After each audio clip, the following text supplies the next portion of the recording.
కాంగ్రెస్ కు మంచి పేరు వస్తుంటే గులాబీ పార్టీ ఓర్చుకోవడం లేదన్నారు వరంగల్ పశ్చిమ ఎమ్మెల్యే నాయని రాజేందర్ రెడ్డి. బీఆర్ఎస్ నేతలు హద్దు మీరి ప్రవర్తిస్తే చూస్తూ ఊరుకోమన్నారు. ఉద్యమాల పేరుతో కోట్లు కొల్లగొట్టి ఇప్పుడు గ్రామ సభల్లో ప్రజలను రెచ్చగొడుతున్నారని విమర్శించారు.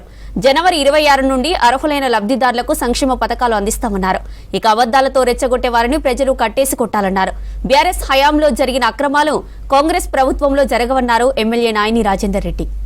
ఇప్పుడు ఎలక్షన్లు లేవు మాకైతే. ఇక్కడ గ్రామ సభలు పెట్టి రేషన్ కార్డులు, ఇండ్లు, వ్యవసాయానికి సంబంధించినటువంటి వాటి మీద 4 పథకాలు కొత్తగా మళ్ళీ పాత వాటి చెప్పిన వాటి మీద ఈ 26 జనవరికి వెళ్ళి మేము ఇస్తున్నామని చెప్పుకుంటూ మేము తిరుగుతుంటే ప్రజలని రెచ్చగొట్టే విధంగా, గ్రామ సభలను డిస్టర్బ్ చేసే విధంగా ప్రజలని రెచ్చగొడుతున్నారు కావాలని.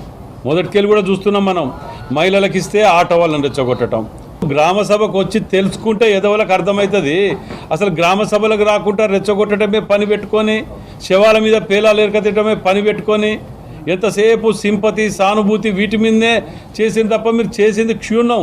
మేము రాజకీయాలకు అతీతంగా, కుల మతాలకు అతీతంగా ప్రతి ఒక్కటి ఆడబెట్టి ట్రాన్స్పరెంట్గా మేము ఇస్తాను.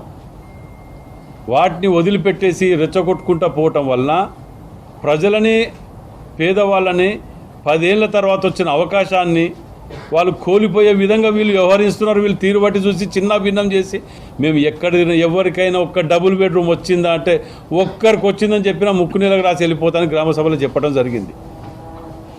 నా రేషన్ కార్డు ఇవ్వవు, నా పెన్షన్ ఇవ్వవు, నా ఏది ఇవ్వవు. ఇప్పుడు వచ్చి రెచ్చగొట్టే దుకాణం పెడతారు.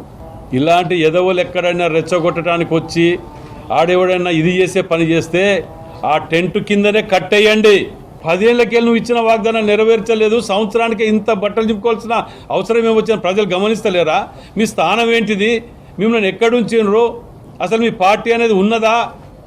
మీరు మిగిలిన నలుగురే రోజు ఓ ప్రెస్ మీట్ పెట్టి లొల్లి పెట్టుకొని దులుపుకొని ఇంటికి పోయి బాగా జబర్దస్త్ మాట్లాడినా, బాగా బొమ్మలు బాగా మాట్లాడని చెప్పుకొని ఇంట్లో పిడిలు వాయించుకొని కూర్చోవలసిందే తప్ప మీరు చేసేది ఏది లేదు. నేను హెచ్చరిస్తాను, అది నేను స్ట్రైట్ అవే చెప్తున్నా. బిడ్డా మీరు చెయ్యని దానికి గనుక చేసుకుంటూ పోతే తోళ్ళు తీసాడ కట్టేస్తాం.